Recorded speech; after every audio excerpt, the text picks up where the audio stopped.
द्रौपदी पांचों पांडव के पत्नी थी। आखिर ऐसी क्या मजबूरी थी कि द्रौपदी को 5 लोगों को पत्नी बनना पड़ा? पिछले जन्म में ऐसा क्या हुआ जो इस जन्म में उसे 5 लोगों से शादी करनी पड़ी? इसके पीछे कोई श्राप था या वरदान या कुछ और वजह था? हमारे पौराणिक ग्रंथों में एक से बढ़कर एक कथाओं का जिक्र है। ऐसे ही एक दिलचस्प कहानी जिसके बारे में जानेंगे। आप देख रहे हैं भक्ति मन, तो चलिए करते हैं ज्ञान की बातें। हमारे वीडियो में आगे बढ़ने से पहले हमारे चैनल को सब्सक्राइब अवश्य करें और बेल आइकन जरूर दबाएं। द्रौपदी को वैसे तो पांडव के पत्नी और राजा द्रुपद के पुत्री के रूप में ही जाना जाता है। द्रौपदी पिछले जन्म में मुग्धल ऋषि के पत्नी थी। उनका नाम इंद्रसेना था।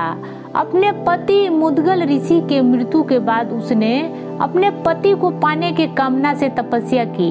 इंद्रसेना की तपस्या से प्रसन्न होकर भगवान शिव ने वरदान मांगने को कहा। इंद्रसेना ने वरदान में 5 बार कहा कि वह सर्वगुण संपन्न पति चाहती हैं, जो धर्मपरायण हो, बलशाली हो, श्रेष्ठ धनुर्धर हो, तलवार विद्या में निपुण हो और सुंदर भी हो।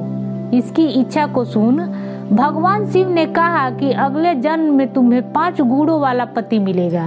इंद्रसेना के 5 बार पति की कामना दोहराने और एक व्यक्ति में 5 गुणों का समावेश असंभव होने के कारण जब इंद्रसेना ने द्रौपदी के रूप में जन्म लिया तो उसकी शादी पांडवों से हुई। पांडवों ने वह 5 गुण थे जिनकी कामना द्रौपदी ने अपने पिछले जन्म में की थी। पौराणिक कथाओं के मुताबिक गुरु द्रोण से मिली हार के कारण राजा द्रुपद बहुत लज्जित हुए थे और द्रोण से बदला लेने के उपाय सोचने लगे। एक दिन उनकी मुलाकात यज तथा उपयज नामक महान कर्मकांडी ब्राह्मणों से हुई।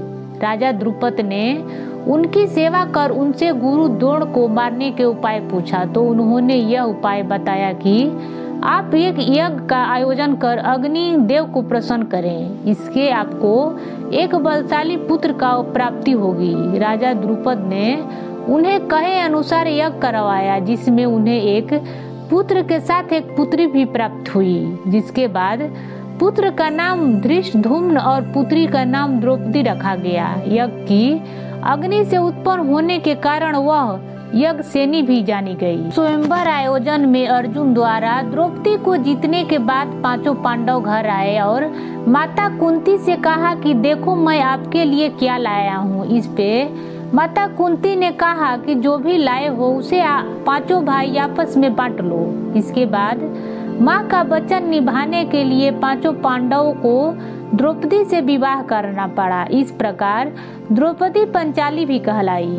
ये थी द्रौपदी से जुड़ा हुआ रोचक कथा। कैसा लगा कमेंट बॉक्स में बताएं और पसंद आए तो लाइक करें। मेरे चैनल को सब्सक्राइब करना न भूलें। धन्यवाद।